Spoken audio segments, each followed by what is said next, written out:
Right now, continuing coverage on an arrest in Sun Prairie drawing scrutiny online. What those who live in the area want to see from law enforcement moving forward. It's Cornfest in Sun Prairie and things are popping. I'm Arman Rahman and we'll bring you live to all the sweet, savory, buttery action. And later, highlights from Milwaukee as the Brewers look for their 12th win in a row.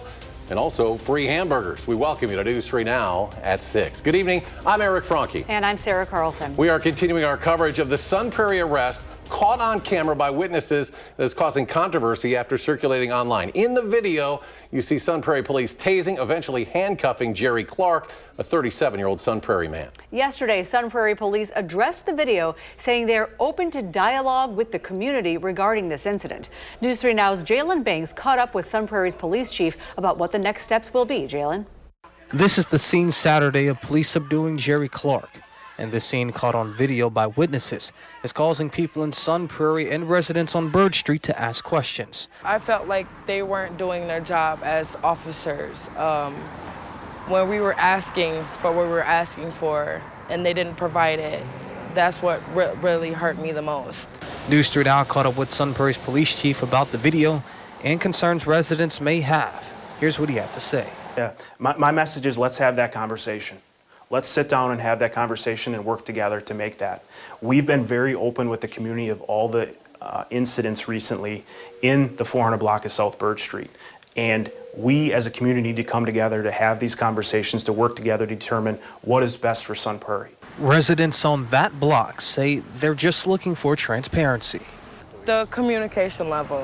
I want to at least to be able to have a communication with the officer, like if they do approach us, they want us to ask what's going on or what happened here.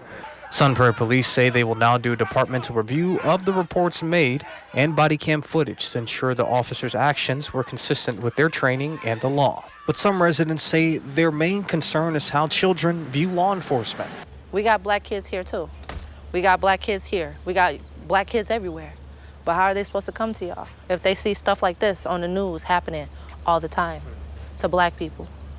It's terrifying. That night was terrifying. The kids was crying in the house, screaming, telling them to stop. That's nothing for a person to have to see. For now, reporting in Sun Prairie, Jalen Banks, News 3 Now. Jalen, thank you. We will continue to follow this story as we gather more information. You can find all of our coverage on channel3000.com. The woman accused of attacking a Madison Metro driver back in February, causing him to crash the bus into a restaurant, pleads guilty. This afternoon, 26-year-old Raven Johnson pleaded guilty to second-degree recklessly endangering safety and attempted battery to a public transit operator.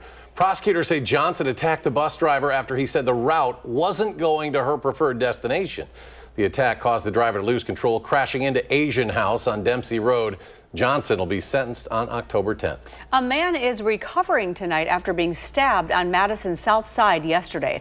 Police were called to an apartment on Atticus Way just before 4 a.m. A man and a woman had returned home from a bar when the woman poked the man in the chest with a pocket knife. She also tried throwing a pot of boiling water at him. The man was checked at the scene by medical personnel, not taken to the hospital, though. The woman faces several charges. A Madison man taken into custody for allegedly breaking into a vehicle using a large rock. Shorewood Hills police responded to University Avenue after someone reported a man attempting to break into a vehicle. While officers were on their way to the scene, they learned the suspect had smashed the driver's side window with that large rock. Police found the 30-year-old man sitting in the driver's seat and took him into custody. Turning now to weather, we're drying things out starting today. We have meteorologist Savannah Brito now with the first warn weather forecast. Well, we're going to expect dry conditions to continue now through at least Friday early morning. Temperature dropping to 70 at 9 p.m. and then we'll continue to see temps drop 66 by 11 p.m. and then heading into the midnight hour, 65. We're still going to fall another 5 degrees. Nighttime temperatures fall to about 60, and some of us might even see the upper 50s. I think that's mainly going to be west and northwest of Madison. Dry conditions tomorrow. Friday morning is when we could see a few showers return. I think the better chance holds off, though, until later and more specifically even Saturday morning. That's going to stick around, though, Sunday and even into early next week because we do have a stationary front that's going to stall to our south, and that allows us to get back to a little bit more of an active pattern, not only for Friday later in the day and the night, but then over the weekend and into early next week until that front continues to move further away from us. And then we are expecting drier weather conditions to return. That's as early as midweek next week. Sounds good. Thank you, Savannah. Well, if you're a fan of all things sweet corn, then Sun Prairie is the place to be. That's right. Tonight is the opening of the 72nd annual Sweet Corn Festival there. News 3 Now's Armand Rahman live in Sun Prairie where the parade is about to get underway. Armand? Eric and Sarah, I will now only answer to Colonel Rahman. Thank you very much. I'm officially a child of the corn. And let me tell you, Corn Fest is popping here in Sun Prairie tonight. The parade is actually just kicking off right now. I'm going to show you a little bit of what is in store in this parade here tonight as the 5-day Corn Fest kicks off. Look at that. You got dancers, you got big walking corn, you got people giving out popcorn, you got corn on sticks, you got corn on balloons, you got corn on the cob later on. A lot is in store for this celebration of Wisconsin agriculture this weekend. 5 days. Saturday and Sunday, of course, is what everyone has all of their ears out for. That's when they're giving out the sweet corn and uncooked corn over at the Angel Park Speedway.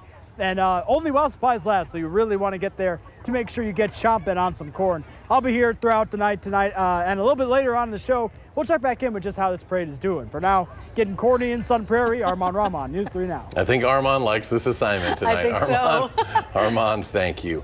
Rock County Public Health says mosquitoes in the area have tested positive for West Nile virus. That's the first in the county this year. The Wisconsin Department of Health Services reported the state's first confirmed human case of West Nile up in Barron County late last month. So far, no human cases have been reported in Rock County. You know, think about like turning over wheelbarrows, kiddie pools, buckets, and even kayaks, things like that collect water and that will produce, that stagnant water for mosquito breeding sites. Now, most people infected with West Nile do not develop symptoms. Those who do typically experience mild illness such as fever, headache, fatigue, muscle aches, and rash. Happening tonight, you have the chance to give your input on proposed fees for Madison parks.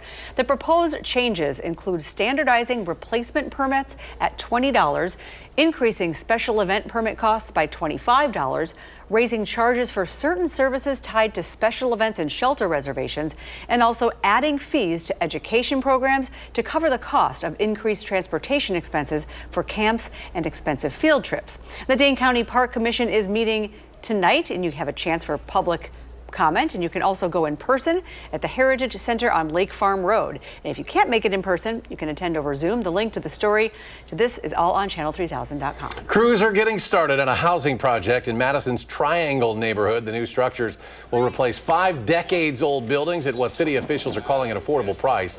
All current dwellers will get to stay with the promise of rent not increasing. The city says that's a big deal for the apartment's residents, as many are elderly, disabled, or low income. This project is about more than just housing. It's about restoring a sense of community and neighborhood that fosters well-being and progress. Now, in total, the project is expected to create 1,200 new homes. And now to a traffic alert for next week. East Doty Street will be reduced to 1 lane on Monday for paving to repair failing asphalt. The project runs from Martin Luther King Jr. Boulevard through the South Pinckney Street intersection. Paving will start at 7 a.m. with work expected to be done about 3:30 in the afternoon. Madison Metro Transit buses will complete stops at West Doty before going to Martin Luther King Jr. Boulevard. Drivers traveling in the area should detour via King Street to East Wilson. And this is our final week of our Stuff the Bus campaign in partnership with the Boys and Girls Club of Dane County. We're helping local students start the school year ready to succeed. Until Friday, we're collecting essential school supplies to support hundreds of kids across Dane County, and you can help by leaving donations at our drop-off sites or by donating money online. You can find all that information at channel3000.com. Still ahead at 6, how Uber drivers gave the FBI a lift, taking down a scam operation that targeted grandparents. Plus, Gen Z uses their digital savvy for just about everything, but the ease of online transactions could leave them open to scams. How scammers are targeting young consumers and college students when we come back. You're watching News 3 Now at 6.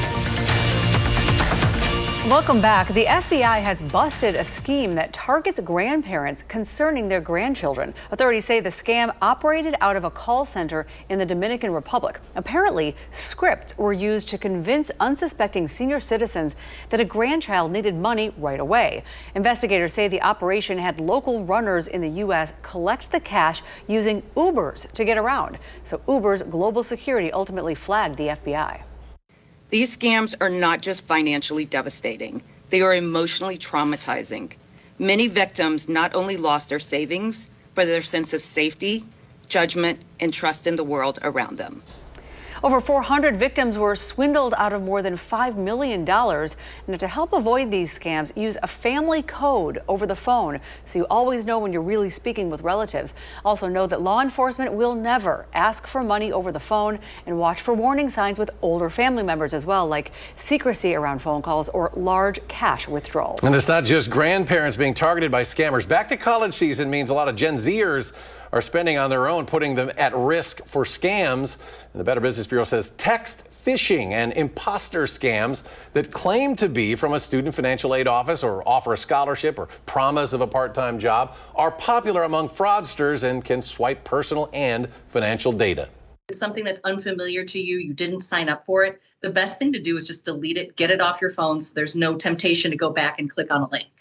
Also popular, rental scams, asking for a credit card or a money transfer in order to see the apartment in person for the first time. That can be a red flag. In 2024, the Federal Trade Commission says younger people 20 to 29 reported losing money to fraud and scams more often than older people ages 70 to 79. Well, still ahead, how the next Madison Night Market is celebrating Wisconsin history and culture. Plus, we're going back out to the Sweet Corn Festival in Sun Prairie with more on what the 5-day event has to offer. And will the festival have good weather to go along with it? Savannah returns with the complete forecast after the break.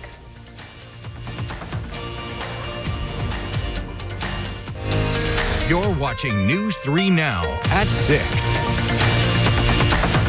As we mentioned earlier, the 72nd annual Sun Prairie Sweet Corn Festival is underway, running now through Sunday. The 5-day fun-filled festival is coordinated by the Chamber of Commerce, with several nonprofit organizations sharing the proceeds. Let's check back in now with News 3 Now's official Child of the Corn, Colonel Rama. Hey guys, that's right. Just like I promised, here is that parade underway. Hundreds of corn nuts lining the streets here at Sun Prairie. I got a couple right here. You guys tell me, what's y'all's favorite types of corn? I like buttered corn. Buttered corn? What about you? Like butter. Butter? Buttered corn for real. Buttered corn. It's only buttered corn? Yeah. Best corn. The best corn? All right, fair enough, fair enough. Well, I hope you guys get a lot this week. Let's take a look here at what's going on here down the parade route. You got a big, look at that, a huge boat of corn right now with some salt. That's what's going to be happening later on this week. Saturday and Sunday is when you're going to see those salt trees. You're going to be able to get your own corns on the cob, your own buttered corn like these guys wanted over here, and be able to shake some salt on it, enjoy those sweet, savory treats. 80 tons of corn, steamed, corn on the cob, smoked, all kinds you can think of. It's going to be available here in Sun Prairie this weekend over at the Angel Park Speedway. Tonight after the parade is going to be a block party. There's going to be live music over at Market Cannery Square. So a whole lot of corn. Fun. Look at that. They got candy going on. No candy corn. Thank goodness, because I don't think I could deal with that. Nope, that's just not acceptable. But so this parade just underway here in Sun Prairie down Main Street. Is going to be going on here for about an hour or so. And I'm going to go out and get some candy. For now, reporting live in Sun Prairie, Colonel Rahman, News 3 Now. All right, thank you, Colonel. We appreciate it. Have fun. In other news, Madison's next night market will be showcasing the rich culture of our state through different activities, music, and creators. It is next Thursday, August the 21st, from 5 to 9 p.m. Night market goers can explore a Little Milwaukee, a collaboration with several organizations and businesses that'll bring some popular Milwaukee-based vendors to the capital. There will also be different musicians playing all along the market on State Street, hands-on pottery activities with clay and on the move, a creative rock climbing activity with Scouting America will also be available. You can find more information at MadisonNightMarket.com. Well, some dry weather settling in for the next few days. Yeah, much needed. Let's check back in with Savannah and the complete forecast.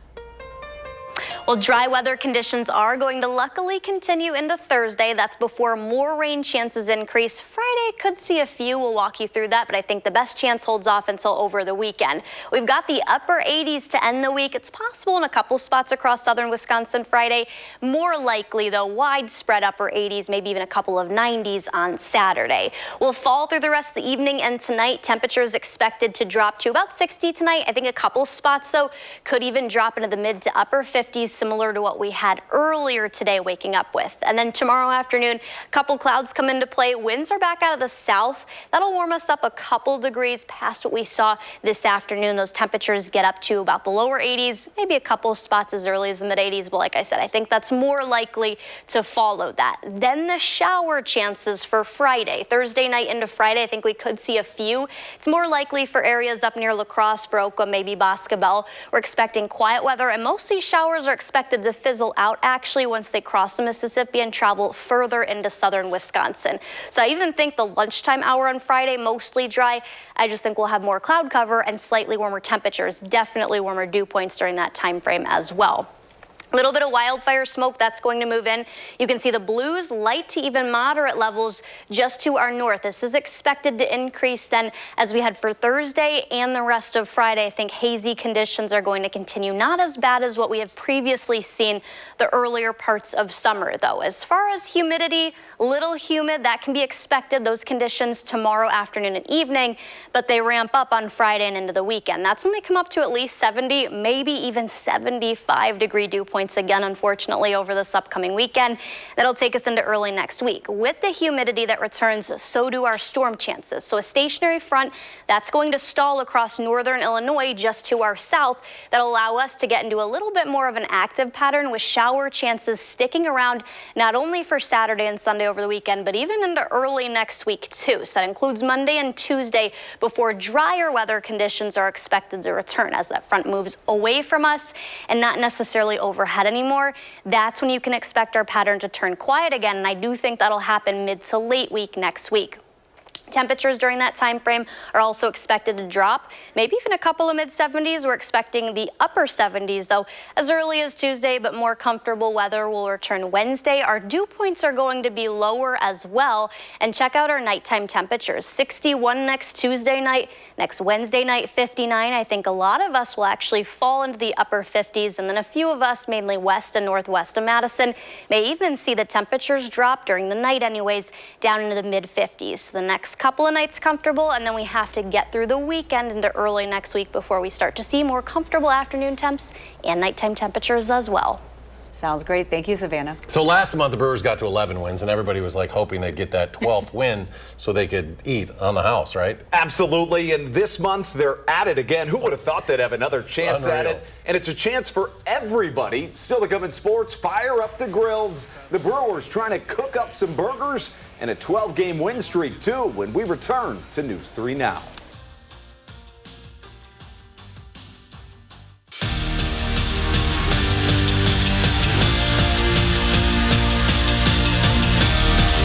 When it comes to burgers, I mean business. And the Brewers, they do too. A win today would be the Crew's 12th straight, triggering the greatest promotion in sports. Free hamburgers for everyone at George Webb Restaurant in Milwaukee. So fire up your grills and get me a gallon of pickles because the Brewers and hopefully the burgers are on a roll. Leading 4-0 in the second, and Isaac Collins sees a meatball and slaps it to left field. I'll have a number 5 meal and make it a double. They flip a 5-0 lead, and later the Pirates started catching up.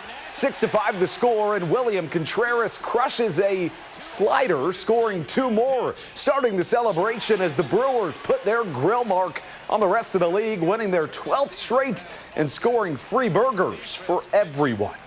It's awesome. I was telling my wife last night that I was more nervous about. I wanted to win the burgers for everybody, in the stands, and include myself. But no, it was fun. It's a cool thing. Like you could tell the energy around today is like on the day game was a little bit more than usual, and no, it was fun. But seriously, I wanted to win those burgers bad. If you got a $10 million signing bonus, what would your first purchase be? For Packers rookie Matthew Golden, it was a no-brainer, buying his grandmother a house. Matthew, his mom, and his grandma all grew up in the same home, but a few years back, she'd lost her property. So his first priority was righting that wrong. You know, grandma's love is just different, I feel like. She put in as much work as I did, and, you know, she sacrificed a lot to put me in this position, so all I can do is get back to her. You know, it was times we didn't have anywhere to stay. Being able to buy this dream house means everything to me. Can't describe the feeling. It might be a little bit better than getting drafted, you know, just because it's a big milestone for me. That is a wonderful story, and I know a lot of people. Another reason to root for him to succeed this year. And you brought the good. These are Quick Trip burgers, full disclosure. They are, but they're not George Webb. We'll find out when we get those for free tomorrow. They're going to announce a date as to when that happens, but we don't need to wait. We've got our burgers right now. I don't think I'm going to take a bite of it at this moment, but it'll certainly be dinner. Now, you'll make me wait then? Absolutely, yeah. Sarah's driving over tomorrow to get us a bunch of burgers. Perfect. And you're going to go with the grilled cheese? Right, the grilled cheese on the menu. We were checking out the menu to see if they had a vegan menu for her, or vegetarian menu for her. No luck. I'd want the bacon cheeseburger. She can go grilled cheese. I love grilled cheese. Entertainment Tonight coming up next. Our next show is at 10 o'clock. You can always find us streaming 24/7, Channel 3000+.